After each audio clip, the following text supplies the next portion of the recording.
It's It's live, and it's 7:02. And let's not act like Indians are the most punctual people in the world, that we're not used to things being late. And we're late because AIM is not here. But thank you, Surya, joining us all the way from Europe. I don't know if I should mention the country, but I mean, if he can make it on time, I don't see why the others cannot. But thank you so much for being here with us. And yeah, thanks. A pleasure. specifically, Good to be here.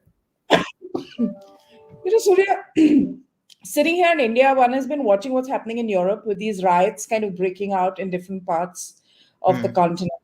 Most recently in Dublin, although they've not released the name of the suspect, but we see these stabbing sprees in different cities and capitals across Europe. Recently in France, also, we saw something.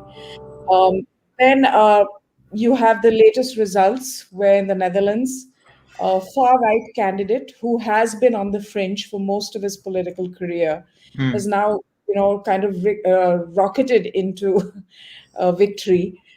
What's going on? I know Europe is diverse, it's a big continent, many countries, but what's the general sense? One gets this feeling that there's a sort of unrest. It's simmering under the surface a bit, I think, out here. And I think it's been building up for probably over 10 years. Um, you take a look at some of the statistics from. Hi, Abhijit. Oh, my name's Bahua today. Oh, so sorry. My name is Bahua Moitra.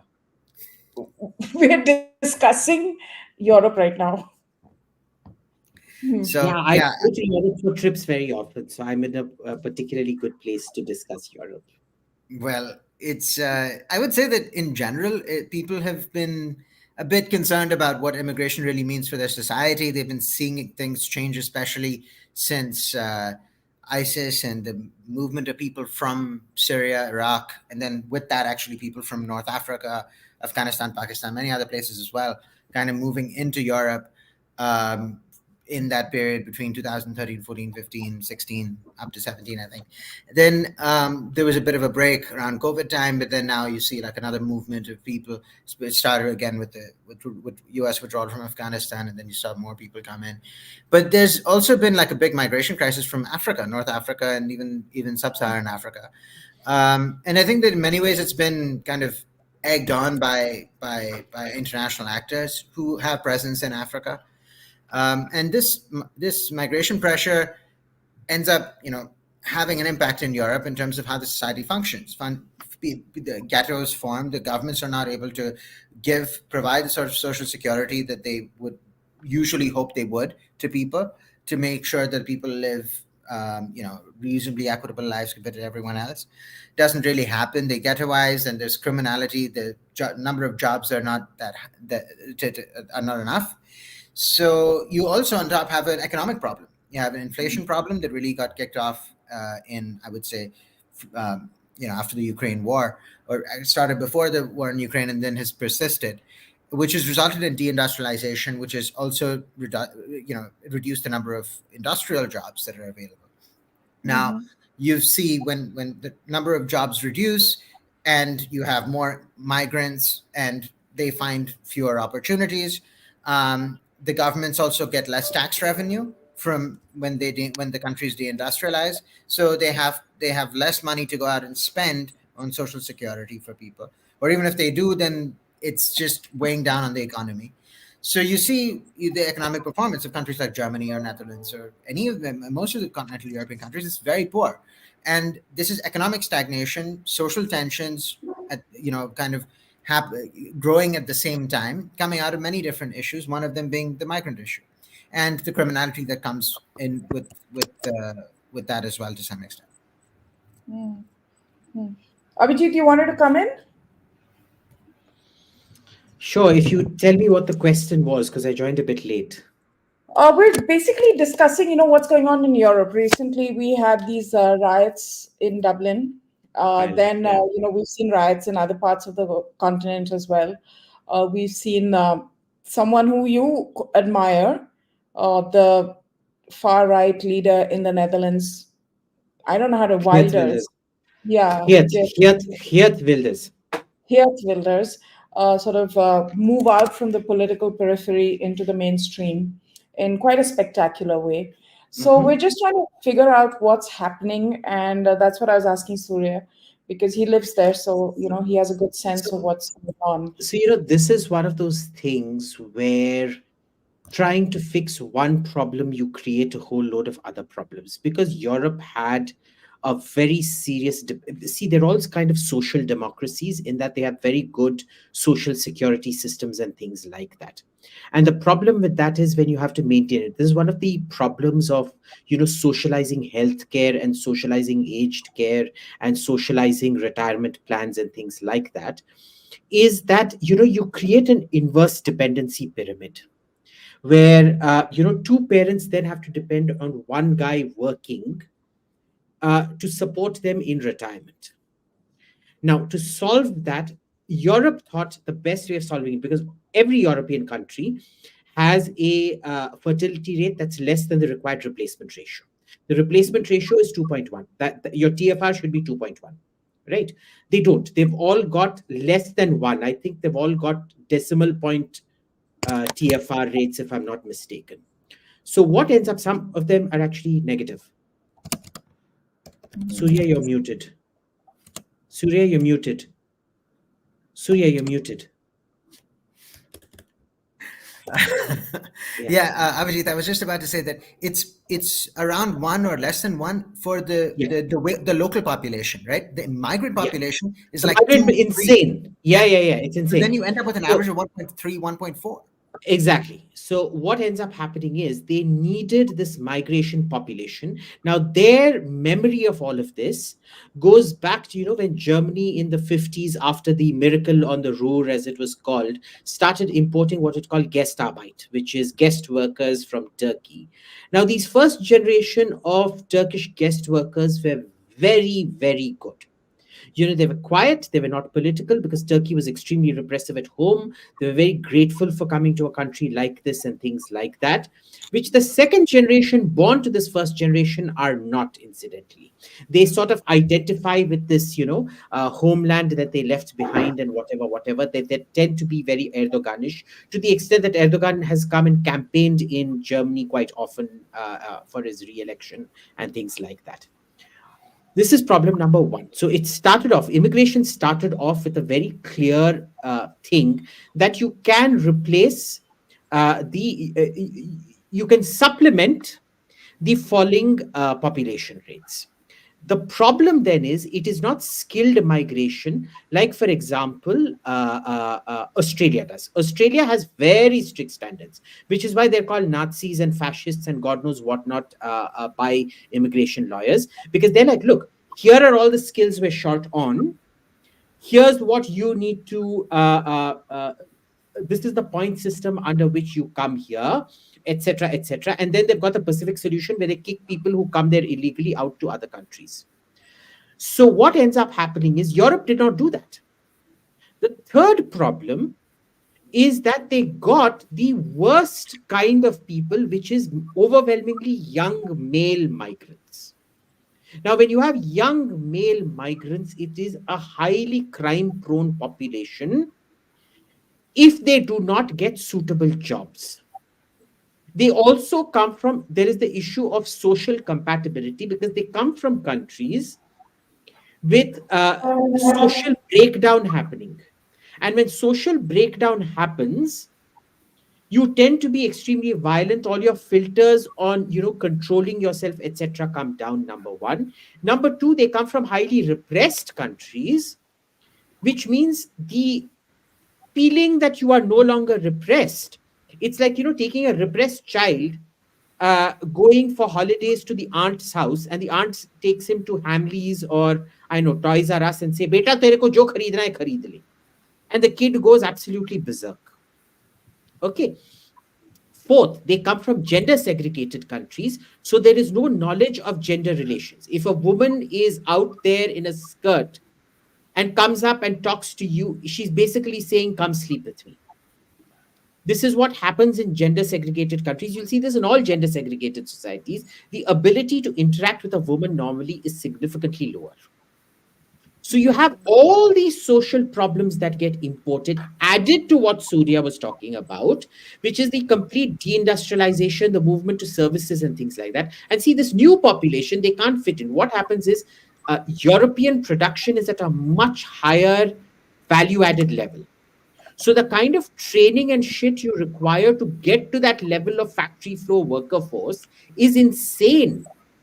These migrants are not able to fill that. They at best would be able to say go to China and do the basic kind of making hobs for Siemens single burner kitchen built in, or Bosch ka washing machine.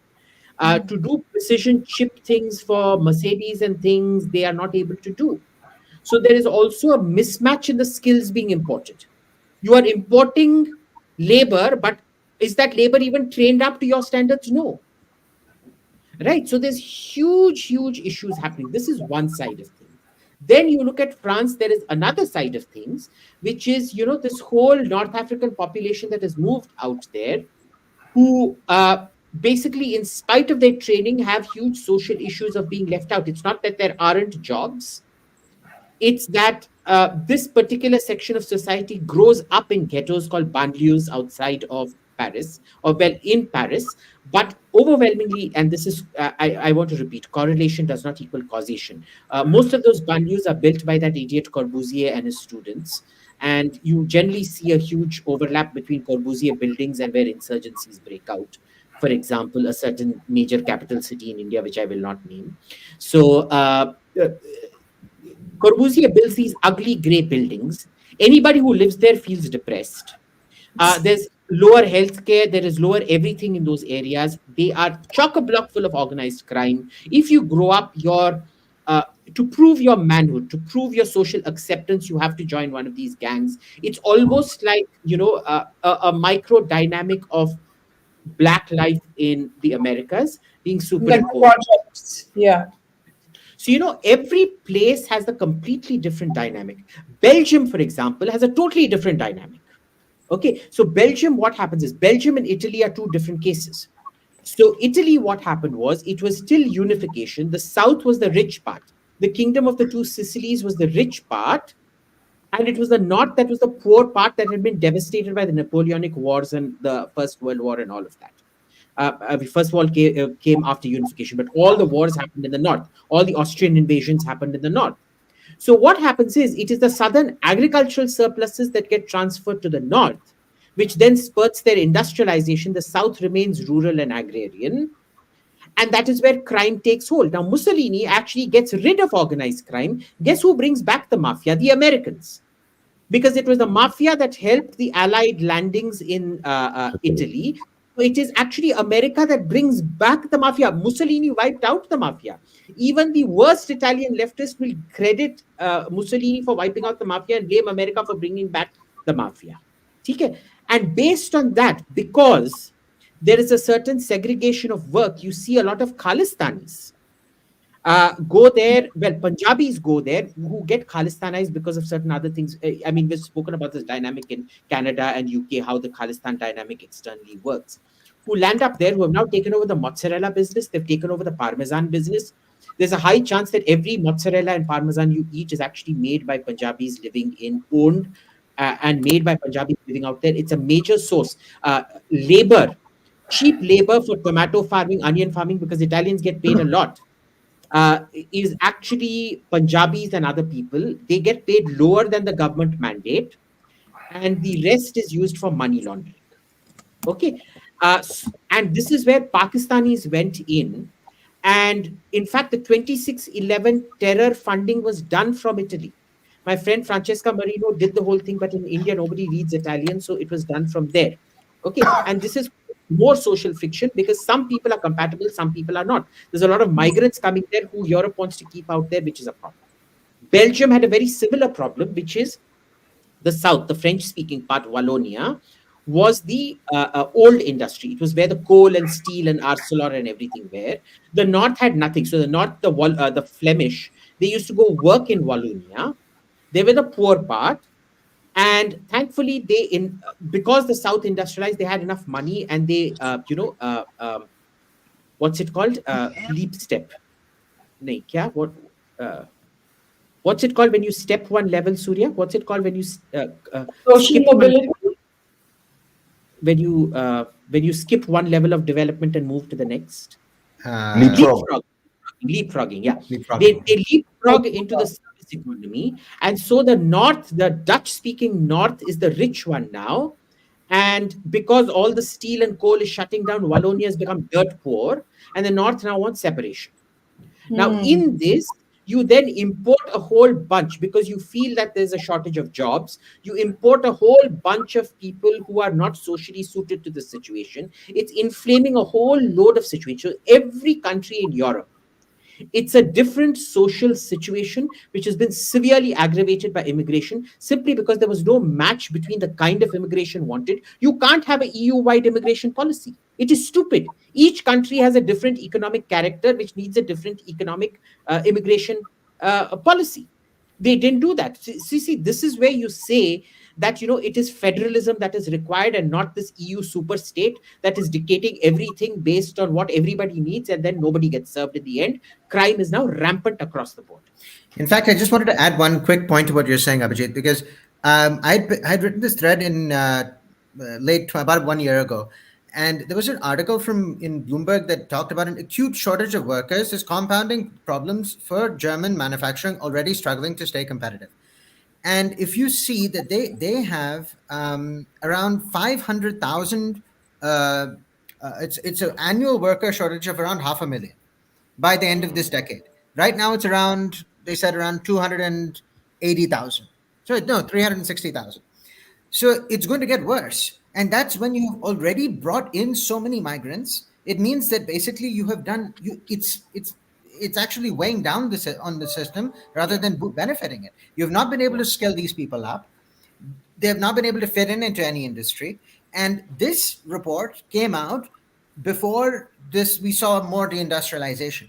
The biggest problem that these governments are going to have, and you can see what's happening with the German budget, and the debt that they will have. I mean, they'll have to borrow money to keep subsidizing, whether it's energy, social security, because as their tax base reduces, and they spend more on defense, and they spend more on migrants, and also people who are losing their jobs, they have to pay their salaries for a certain period of time, social housing, all of that, they're going to have a problem, right? So you're going to see, when you talk about terminal decline, I keep tweeting about this thing, I genuinely see it.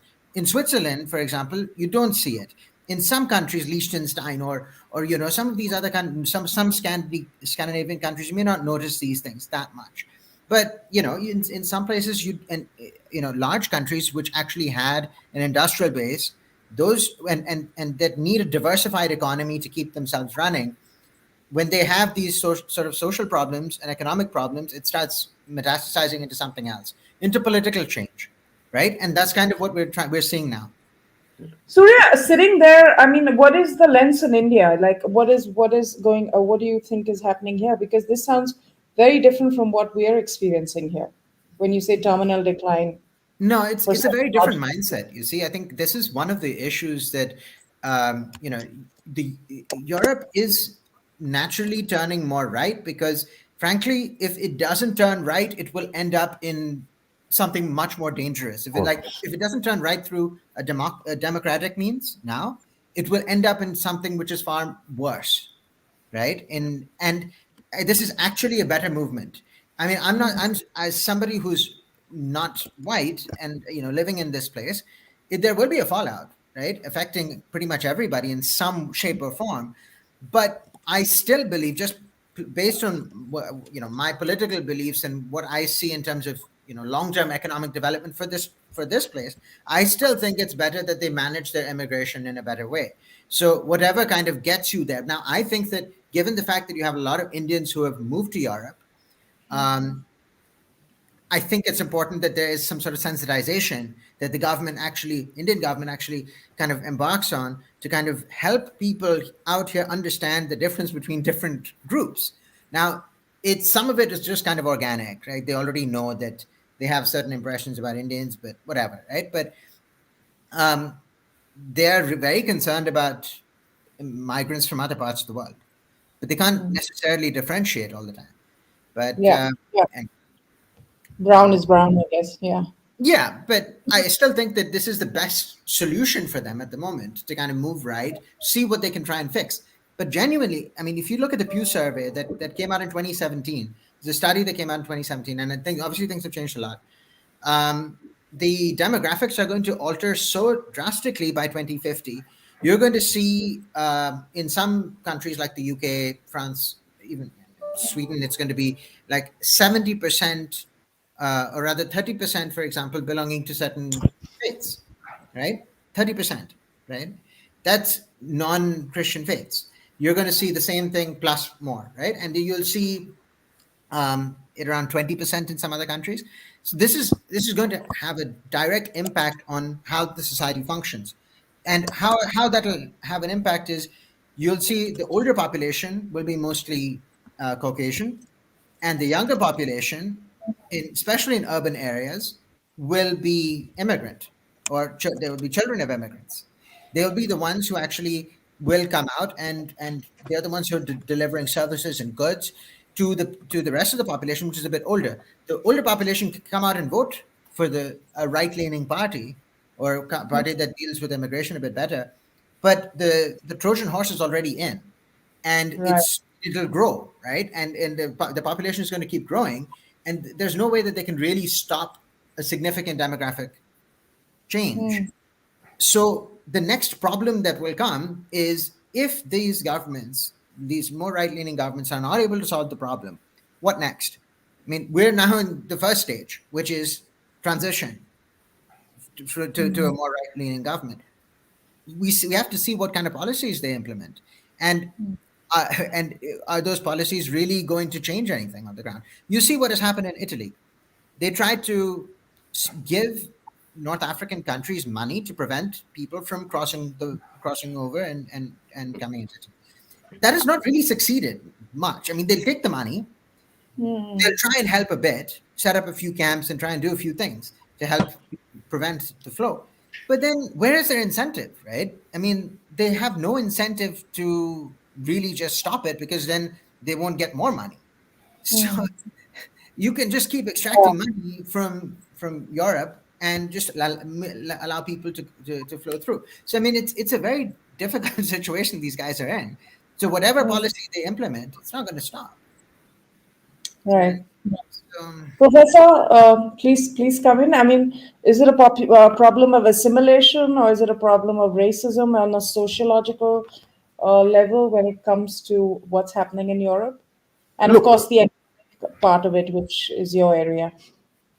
my problem is the following. See, I look at this problem primarily as a failure of economic integration. Social integration, etc., can come on later on.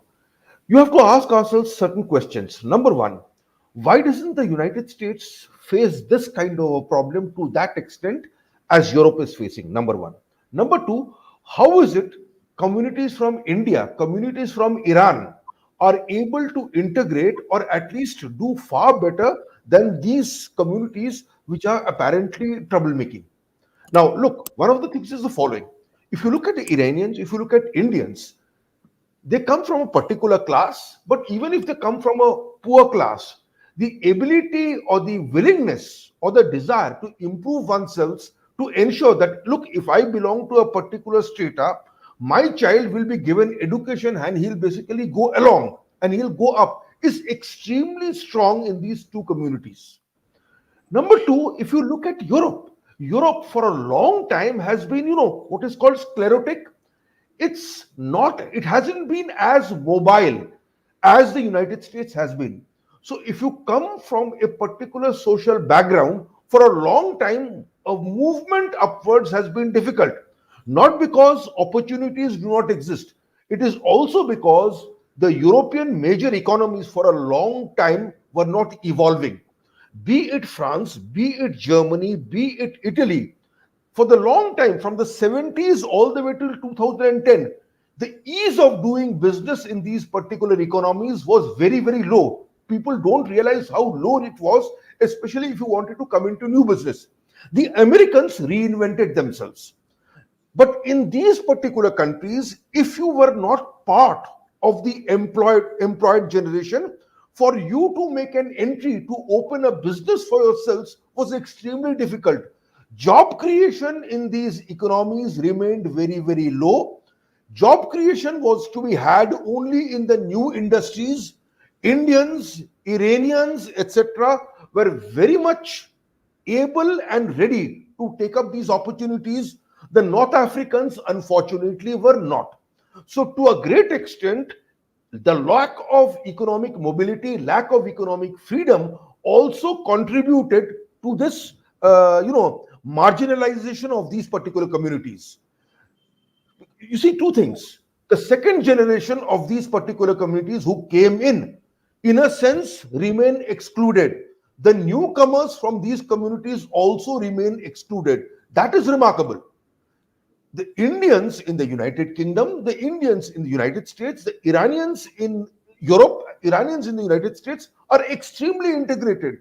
North Africans, unfortunately, in Europe are not. It is a North African problem, it is also a European problem.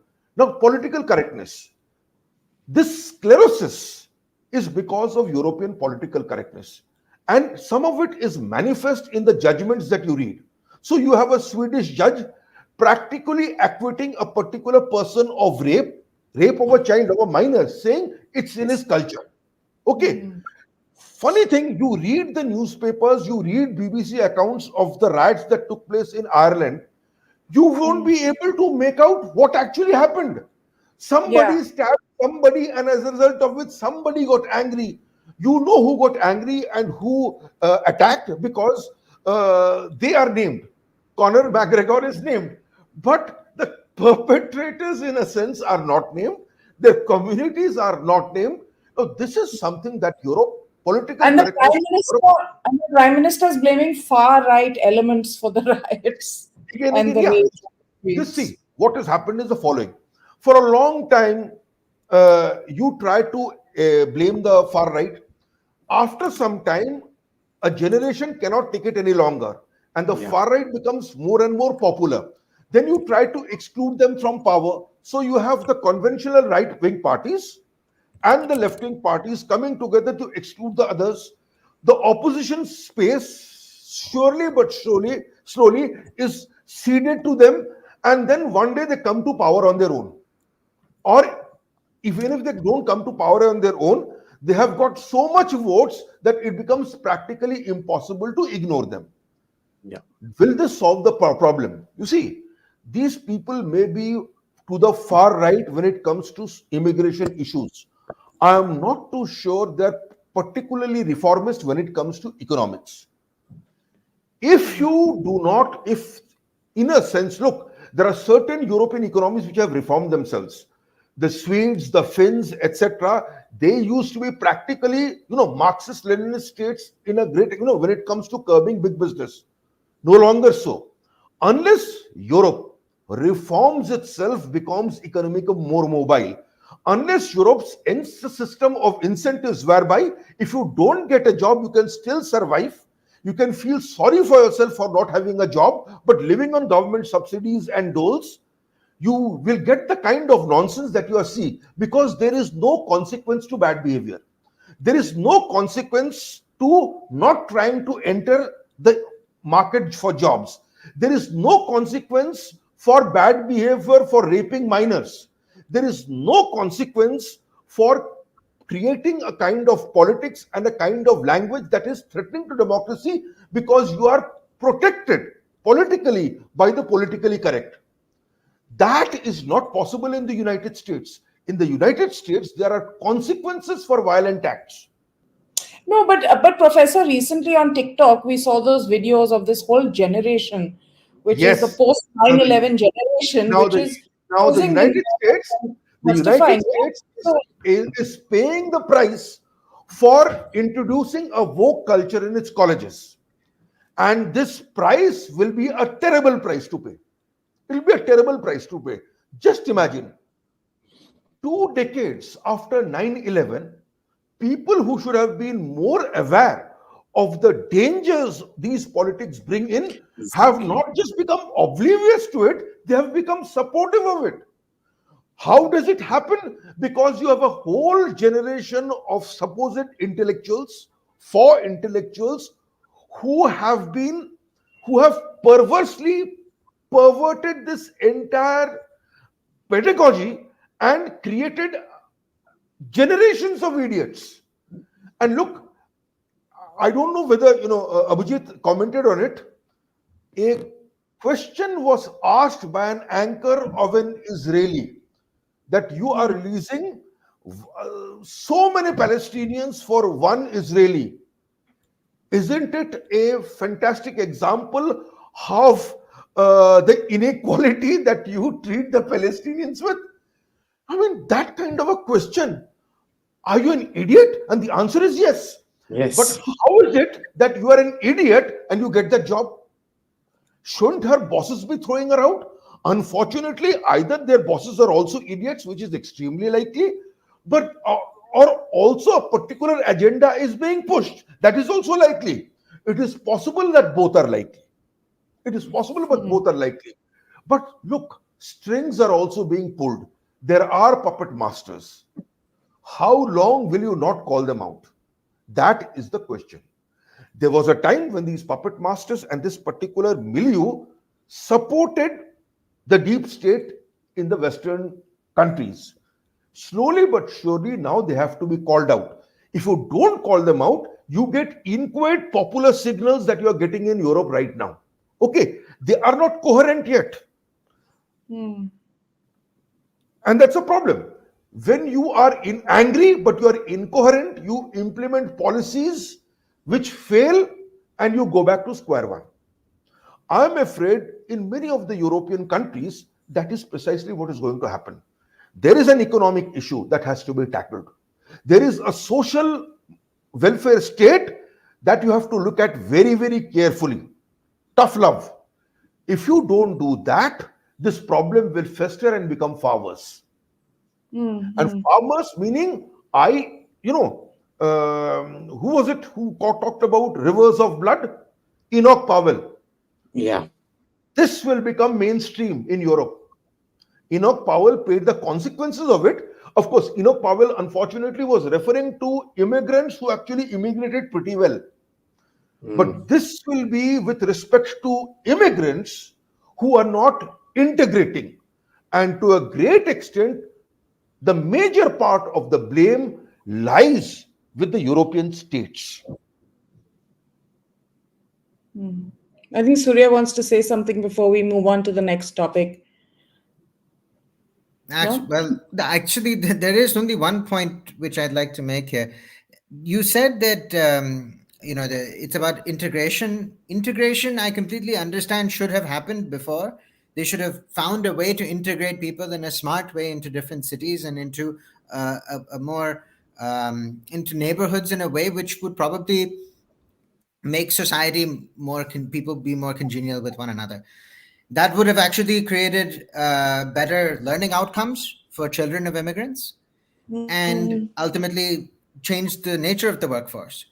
But the mindset was that if we try and force to sort of integration in a way that is dictatorial. Now, if they went through with a more Singaporean style model, not ideal in any way, but it's the best of the options that you have, given the fact that you have diverse people from diverse backgrounds coming in who won't necessarily adjust if you kind of give them social housing and keep them on one side of the city. They will form ghettos. There will be crime. There will be a whole subculture out there, which are a parallel culture, and they never bothered Surya.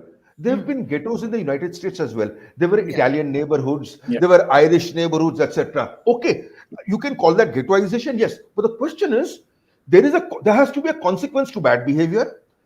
You must not have an economic system that even if you are unemployed, you don't try to look for a job, you are taken care of.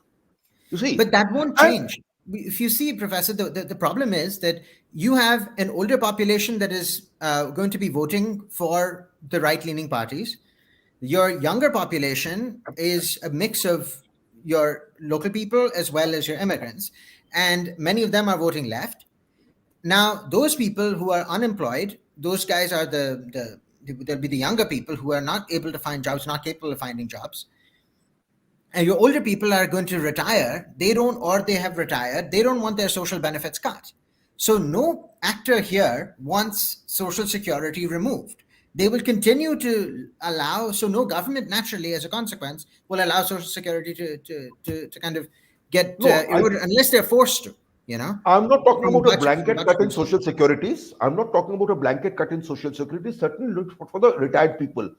But the ability of a person not to have a job, not to look for a job, and yet survive and have a lot of time on his hands, that is something that has to be fine tuned. Look, I'm not too sure that the Europeans are capable of doing a Singaporean model, and you may argue that the Singaporean model is not ideal. You see, there are certain things the state has to do, and there are certain things these communities also have to do. And I believe economic integration, in a sense, where you work for the, where you actually try to find a job and you don't have time after working to basically indulge in nonsense. That I think is the best way to do about it. But this is a path that Europe eschewed from the 60s and 70s onwards, when they went practically, tried to become corporate states, social welfare states, where the ability to open a new business practically went for a toss. And that is why you see the most of the new industries, in a sense, have their origin in the United States, not in Europe. That is the problem. The inability to invent itself, reinvent itself, requires that you have very open and flexible labor markets. The Europeans don't have it, the Also Americans natural do. resources.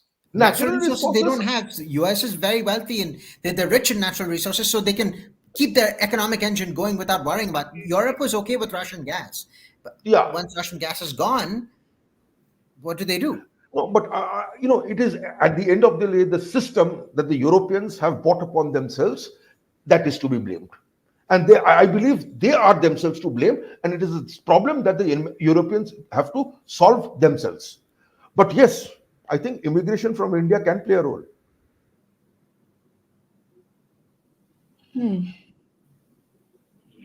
Is that it, Professor? Yeah, Was it the last line? Okay. All right. Well, thank you so much for this quick discussion on this particular issue. Surya, we're moving on to the next topic. If you'd like to stay with us, we'd love that if it's of interest. And Abhijit, I'll have to head out. So it's a working day um, for you, so I What? understand. But Wait, Surya. First, listen what the next topic is. What is the next topic?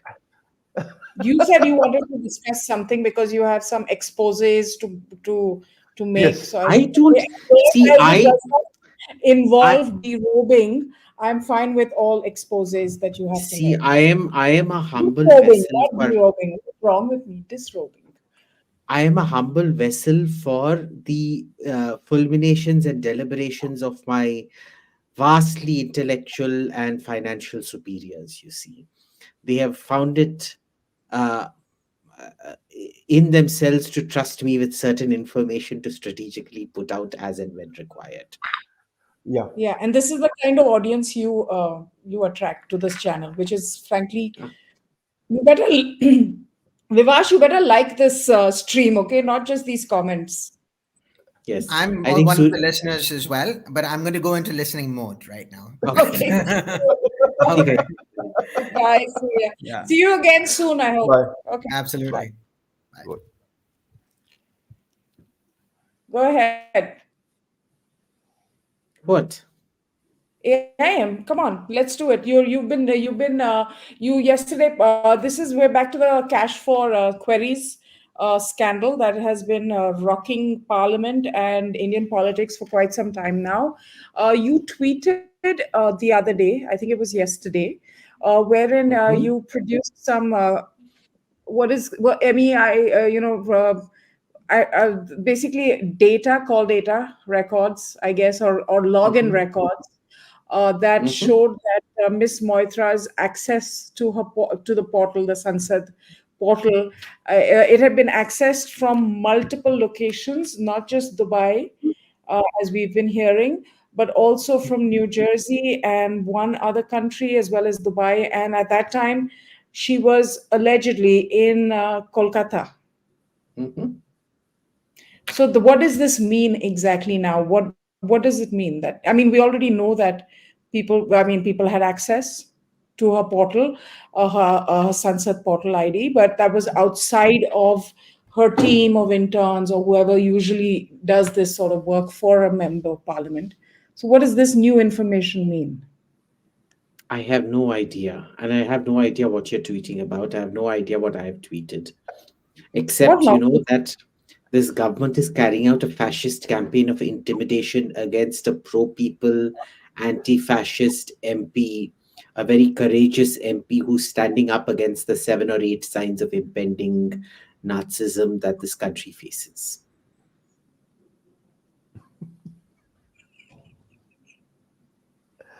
Professor, do you understand what he's saying and what he tweeted? And what does this mean? I mean, it was Dubai, but now it's allegedly, if these documents are correct, it's New Jersey and I don't know where else. No, what's clear is that her account is being accessed by not all sorts of people, from so many external addresses, that it is clear that these login password has been given to other people. Okay, there's no doubt about it. And that creates a problem. Now, whether that's the smoking gun, whether she's taken cash to ask questions is another matter altogether. But look, there are now questions of national security involved, because if you let yourselves accounts as a member of parliament, you let your account be accessed potentially by foreigners, potentially by foreign, representatives of foreign potentates, etc., etc., etc. There is a serious problem, and she has to come clean on this. You see, the problem is the following. At this point in time, I do not see the other opposition political parties wholeheartedly supporting her. You see, she, in a sense, is stewing in her own juice. But at critical moments, they are not basically calling her out for what she should be called out for. So you don't have the other political parties weighing in her support, but at the critical committee meetings of MPs, they seem to be taking her side, not because they want to support her. Basically, they want to embarrass this government. They want to make it partisan, and I think this is being stupid and short-sighted. I think the faster she is moved out, the better it will be for the TMC. The longer they let her continue, it will be very damaging for the TMC and the opposition in general. So I think they are being extremely stupid. The evidence is overwhelming, and it's embarrassing. It's embarrassing now. I mean, but TMC, if you look at TMC's collection of MPs, particularly brazen lot, upfront brazen, openly dishonest and proud about it. And the latest edition, bought in, I think, from the western part of the country, is also like that. He's been made an MP. Okay.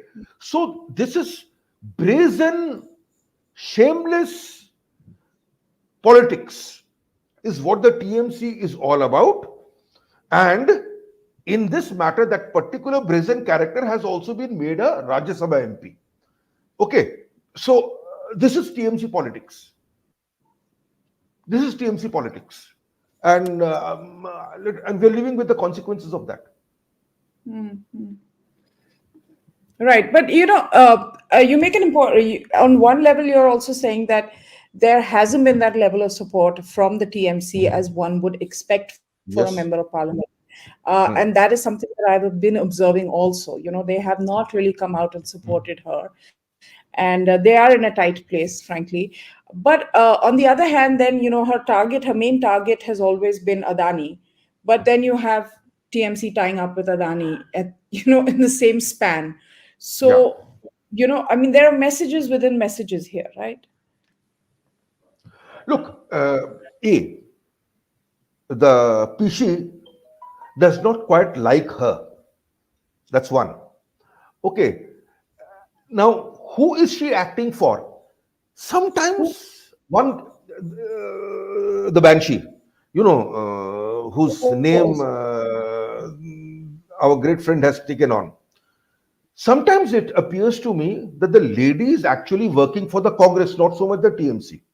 Okay, support for Mamata, in a sense, is appears to be a gesture to convention. I belong to this particular party, etc. But if you look at her, the way she has handled herself, her statements, she's targeting Modi and the BJP, no doubt. But she appears to be an acolyte of Rahul Gandhi. Mm. If you look at her statements, I mean, you could replace the shrieking Jane, Congress's shrieking Jane, that spokesperson, with the lady, and there would be practically no difference. Who is she acting for?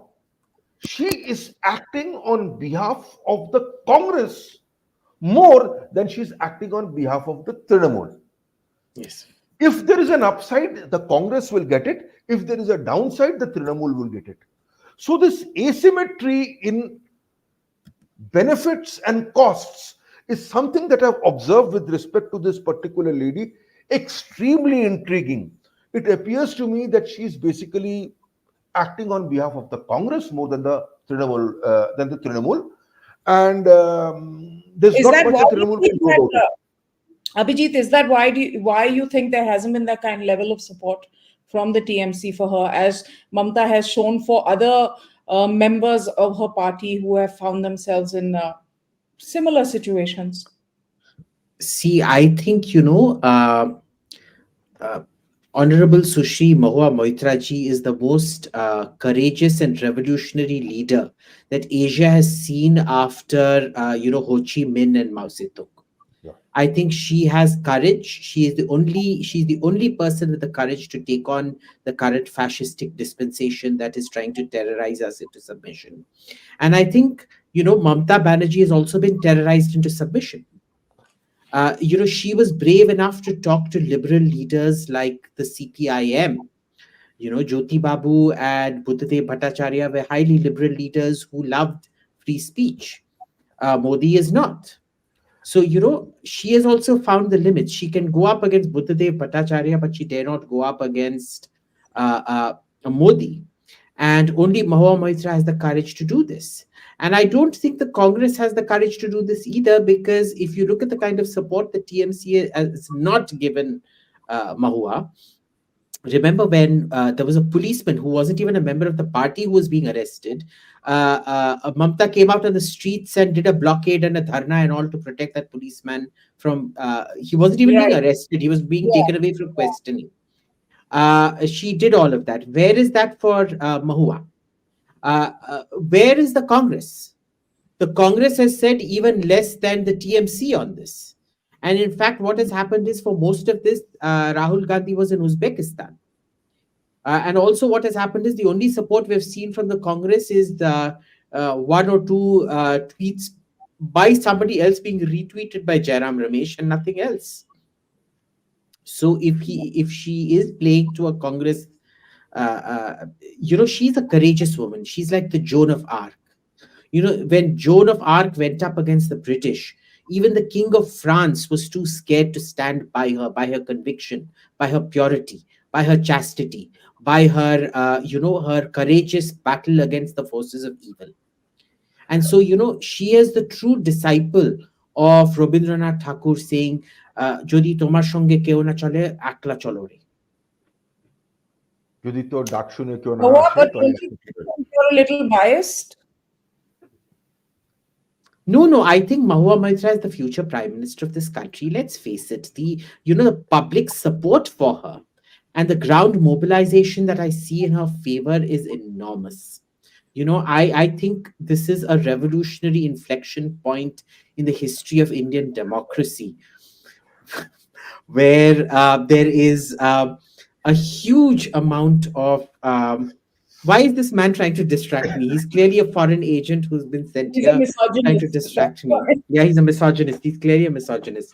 Uh, you know, uh, I think this is an inflection point in Indian democracy where under Honorable Sushri Mahua Moitra ji, who we should remember. I think a lot of the jealousy is because she has actually had a column published in the New York Times. Which of our other parliamentarians has been able to get published in the New York Times? Okay, the Guardian has done a feature on her. Which other parliamentarian or even minister has been able to get a feature done by the Guardian for her or them? So, this is jealousy. And I think this is the beginning of the real third front that we're seeing, or the real opposition to the BJP, which will coalesce around Honorable Sushri Mahua Moitra ji, highly respected member of parliament. So you think Who will Mamta is insecure about Yes, I think that's Mamta. why I there is think I think Mamta is there. I see a genuine movement within the TMC cadre who are saying Mamta hatao Mahua lao.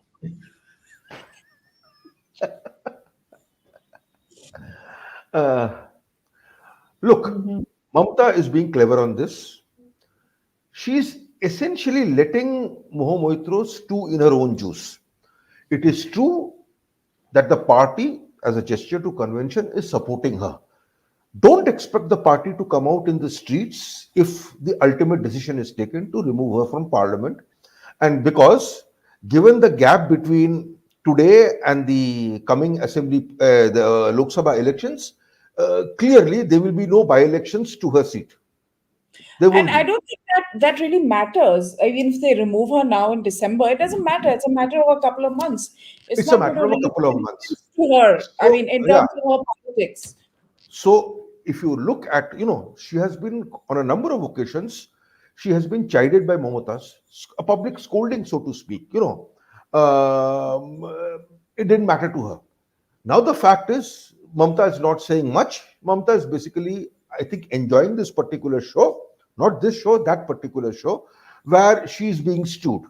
Okay, now she is again a particularly brazen lady, in your face corruption, vulgar, what have you, no shortage of endearing qualities, and to a great extent, like Mamata herself. So, Mamata is letting things happen. There will be token, she was also made the president of her Zilla Parishad, TMC, or the, Lok Sabha campaign, something like that. These are small things. But by and large, when I talk to some of the leaders in the Trinamool Congress, they will smile and snigger. They have I've nothing been to say hearing about this her. a lot. I've been See, hearing this this a is just lot. this is just jealousy. You see, Yeah. they can't stomach the fact that they can't speak English like her. They've not been Yes. to the same schools as her. They don't Yes. have her education. They don't have her international profile and her background. Yeah. They've never earned corporate salaries the way she has. These Yes. are all singers and dancers. And what is the Bengali film industry called? Rabindra Wood? Tollywood. Acha, Tollywood. Bollywood is, Uh, you know, these are all ex-Tollywood types who can't deal with a genuine, serious professional, raising questions of public importance in parliamentary meetings, in Good. sessions of parliament. This is a severe inferiority complex and grave misogyny speaking. They're willing to accept a motherly figure like Mamta, who is a mother to all. That is her name, Mamta. I don't think I can take What any is more of Mamta? What is Mamta if not the mother of the nation?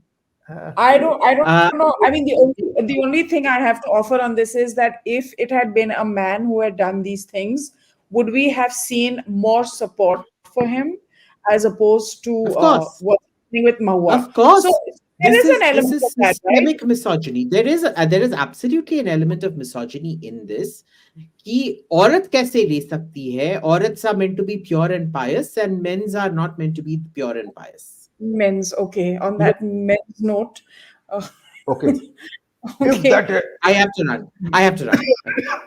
Yeah, thank you. if this Thank you. lady, if this lady had been from the BJP or an ally of the BJP, she would have been fried and made a steak of. Okay.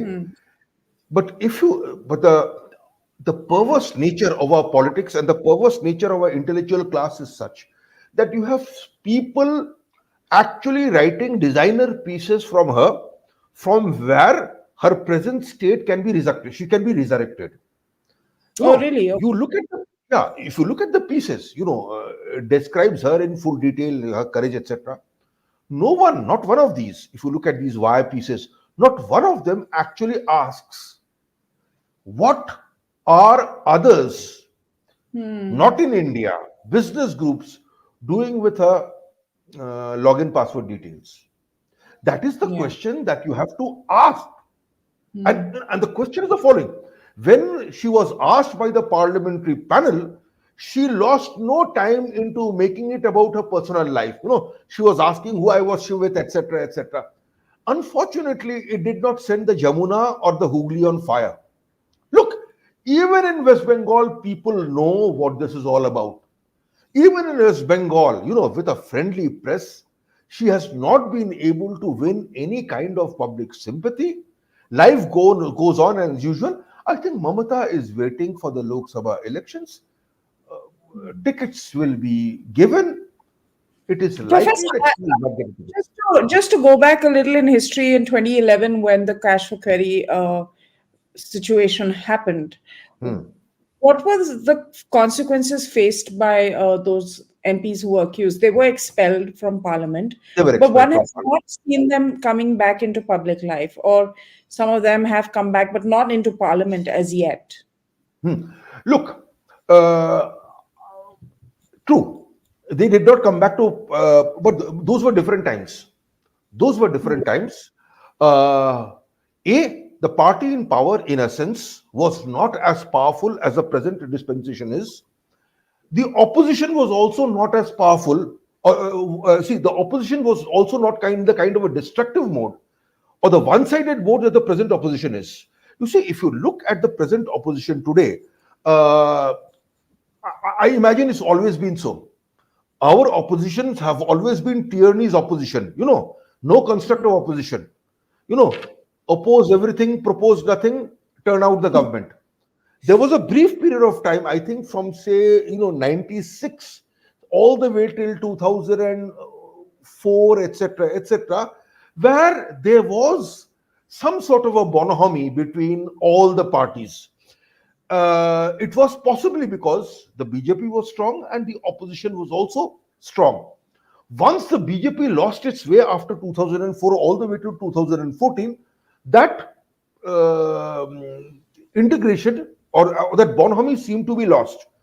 But once that BJP came back in 2004, you have the Congress, in a sense, becoming extremely negative, as well as the allies of the Congress becoming extremely negative. If you look at the parties who are positive vis-a-vis the BJP, I would say the Biju Janata Dal is certainly one. The YSR Congress is also there. The NCP is also there. It in a sense it tries to cooperate with the Congress from time to time. But if you look at the legacy opposition, that is Congress, the left parties, etc., etc., I think they've become extremely negative. Although personally, I would believe Stalin DMK leaders maintain a good relationship with the BJP top brass. So that's But look at there. the kind of But things they say. Look at the kind of no, things they say about Sanatan Dharma and all. What's no, the point if but there that's is in the any DNA. That is in the political? DNA of the DMK. That is in the DNA of the DMK. But when it comes to relationship between leaders of opposition parties or opposing parties, they should be cordial. I believe with respect to DMK and the top brass of the BJP, it is. Now, with Annamalai basically making waves in Tamil Nadu, tomorrow it may become less cordial. But still, there is that particular level of cordiality, which unfortunately is not the case. Now, so under such circumstances, you see, it's not surprisingly that in the parliamentary panel with respect to Mahua Moitra, the split was practically total, except for that fact that the Congress MP Praneeth Kaur voted against Mahua Moitra, but Praneeth Kaur happens to be, what?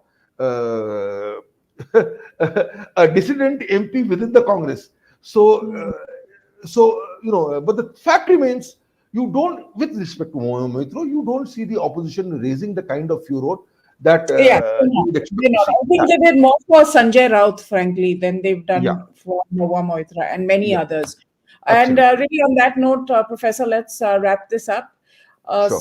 So thank you everybody for watching. Please do like, share, subscribe. Very few likes have been told by some of our viewers on this conversation. So please go ahead and like it. And we'll be back soon at some point of time. Thank you, Professor, for joining us. Thank you. And thank you everybody again. Like, share, subscribe. Bye for now.